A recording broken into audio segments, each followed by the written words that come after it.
नमस्कार, आप देख रहे हैं न्यूज नेशन। मैं हूं आपके साथ सचिन दुबे।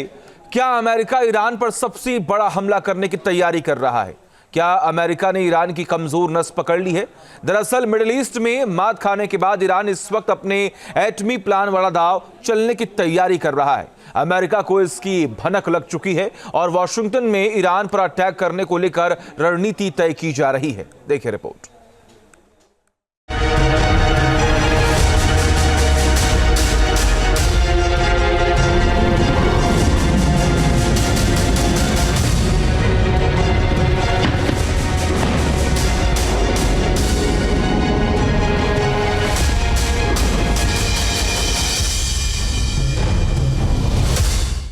ईरान पर अमेरिका की बाज नजर, अब टूटेगा कहर।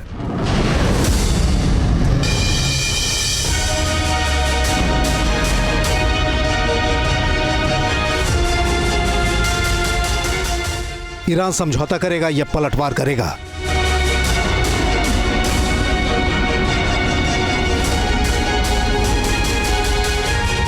ईरान एटम दम दिखाएगा, अमेरिका नहीं बख्शेगा।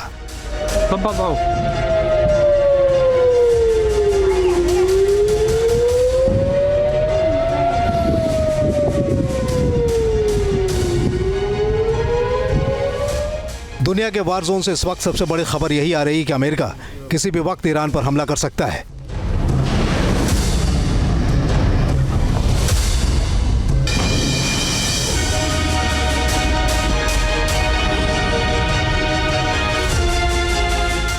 अमेरिका ईरान की सिर्फ एक गलती का इंतजार कर रहा है। अगर ईरान अपनी एटमी ताकत की नुमाइश करने की थोड़ी भी कोशिश करता है तो फिर उस पर अमेरिकी तबाही के बादल छा सकते हैं।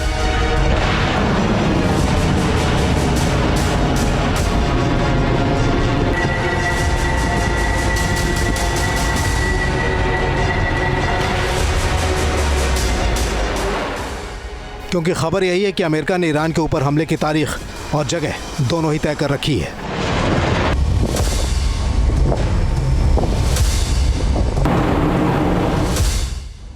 बीस जनवरी 2025। जी हाँ, ये वही तारीख है जब अमेरिका के अगले राष्ट्रपति के बतौर डोनाल्ड ट्रंप शपथ लेंगे।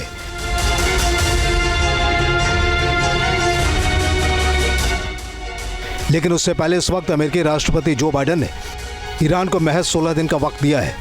बाइडेन सरकार ने दरअसल ईरान को हमले की जद में लेने के तमाम विकल्पों को खुला छोड़ दिया है।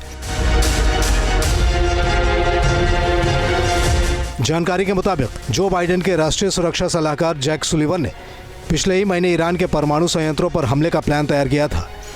इस प्लान के मुताबिक अमेरिका सिर्फ इस बात पर निगाहें जमाए हुए है कि ईरान 20 जनवरी से पहले न्यूक्लियर बम न बना ले।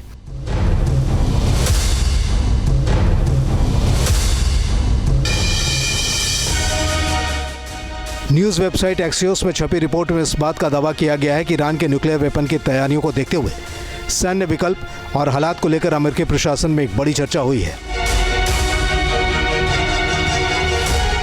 हालांकि राष्ट्रपति बाइडेन ने ईरान के खिलाफ किसी अगली कार्रवाई को लेकर आखिरी फैसला नहीं लिया है, लेकिन इस बात को लेकर जमकर अटकलें लगाई जा रही हैं कि अमेरिका ने ईरान के अंदर रेड अलर्ट जारी कर दिया है। अब सवाल है कि अमेरिका ने ईरान पर हमले का फैसला अचानक लिया या फिर सोची समझी रणनीति का हिस्सा है। इसका जवाब हमास और हिजबुल्लाह के खिलाफ इजरायल के ताबड़तोड़ हमलों में छिपा है। इजरायल ने गाजा में हमास को मटियामेट कर दिया है। हमास के बड़े कमांडर मारे जा चुके हैं और इजरायल 7 अक्टूबर 2023 के हमले का बदला पूरा करने के करीब पहुंच चुका है। हमास के तमाम ठिकानों को इजरायल लगभग बर्बाद कर चुका है। इजरायल ने लेबनान में हिजबुल्लाह को भी नेस्तनाबूद कर दिया है। हिजबुल्लाह मुखिया हसन नसरल्लाह के मारे जाने के बाद इजरायल हिजबुल्लाह के हाथ पांव बांध चुका है। हमास और हिजबुल्लाह दोनों को ईरान का समर्थन हासिल है। ईरानी प्रशासन वर्षों से हमास और हिजबुल्लाह को हथियार और फंडिंग मुहैया कराता आ रहा है, जिसके बदौलत इन दोनों संगठनों ने इजरायल के कई सैन्य ठिकानों और शहरों के अंदर तक हमला बोलने की जरूरत की है। बाइडेन प्रशासन को इसका एहसास हो चुका है कि ईरान के बैकअप के बावजूद हमास और हिजबुल्लाह को इजरायल ने जिस तरह धूल चटाया, उसने ईरान के न्यूक्लियर साइट पर हमला करने का माकूल मौका दे दिया है। पिछले साल 26 अक्टूबर को इजरायल ने ईरान के खिलाफ एयर स्ट्राइक में ईरानी एयर डिफेंस को अपने हमले की नोक पर रखा था।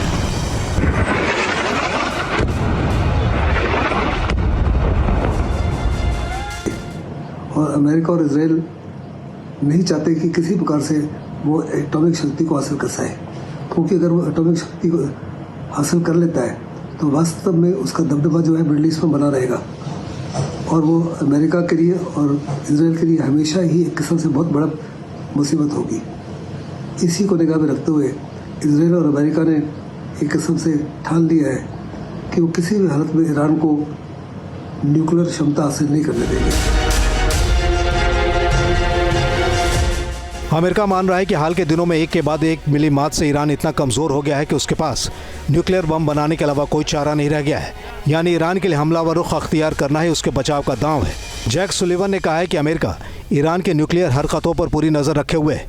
दरअसल 2 दिन पहले ईरान के विदेश मंत्री सैयद अब्बास अरकाची ने धमकी भरे अंदाज में कहा था कि अगर अमेरिका अपने रुख में तब्दीली नहीं करेगा तो फिर ईरान का न्यूक्लियर प्रोग्राम अपनी रफ्तार से चलता रहेगा।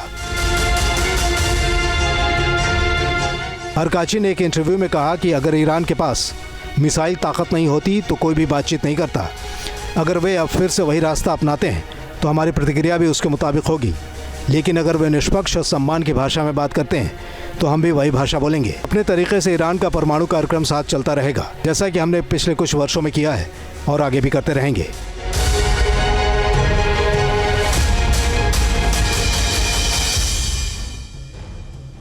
इन धमकियों के बावजूद ईरान ने अभी भी समझौते का रास्ता बंद नहीं किया है। 13 जनवरी को ईरान पश्चिमी मुल्कों के साथ न्यूक्लियर वार्ता की तैयारी कर रहा है। ये बातचीत E3 यानी ब्रिटेन, फ्रांस और जर्मनी के साथ होगी। हालांकि एक बैठक पिछले महीने हो चुकी है, लेकिन अब ईरान न्यू न्यूक्लियर डील की उम्मीद लगाए बैठा है, जिसमें वह शर्तों के साथ अपने न्यूक्लियर कार्यक्रम पर आगे बढ़ने की छूट हासिल करने की रणनीति पर काम कर रहा है। मिडिल ईस्ट से पांव खींचने के बाद भी ईरान का न्यूक्लियर प्लान रास्ते पर है। मसलन हाल ही में एक खुफिया रिपोर्ट आई थी जिसमें दावा किया गया था कि ईरान परमाणु बम बनाने के करीब पहुंच चुका है। इस रिपोर्ट के मुताबिक 26 अक्टूबर 2024 तक 60% की शुद्धता का 182.3 किलोग्राम संवर्धित यूरेनियम ईरान के पास था।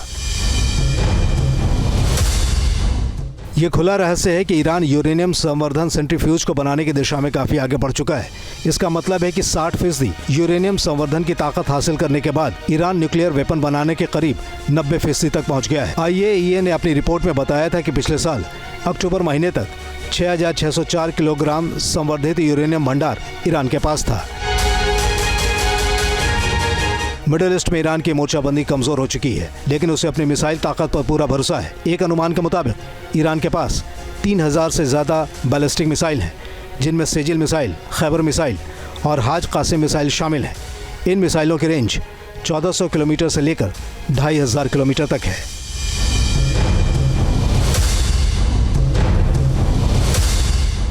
वास्तव में जब ईरान और इजराइल की आपस में झड़प हुई तो इजराइल की जवाबी कार्रवाई में ईरान के जो आइज एंड ईयर्स हैं, that is air defence weapons हैं, बड़े पैमाने पर बर्बाद हो गए। उसके न्यूक्लियर फैसिलिटीज भी कुछ हद तक डैमेज हो गए। लेकिन उसके बावजूद ईरान जो है काफ़ी से ज़्यादा मजबूत है, काफ़ी से ज़्यादा ताकतवर है। और ये अमेरिका और इजराइल की भूल होगी ये समझना कि ईरान जो है ज़बरदस्त कमज़ोर है और उनके पास सुनहरी मौका है उसके ऊपर हमला करने का। मुझे नहीं लगता कि ट्रंप के आने के बाद में ट्रंप ज़बरदस्त सैंक्शन लगाएंगे, लेकिन किसी प्रकार से वो अमेरिका को इन्वॉल्व नहीं करना चाहेंगे। जाहिर है ईरान के पास विकल्प कम हो गए हैं और यही वजह है कि अमेरिका अब ईरान पर हमले की सूरत तलाश रहा है। Team news nation. News nation अब व्हाट्सएप पर खबरों की ताजा अपडेट के लिए न्यूज़ नेशन के इस QR कोड को स्कैन करें।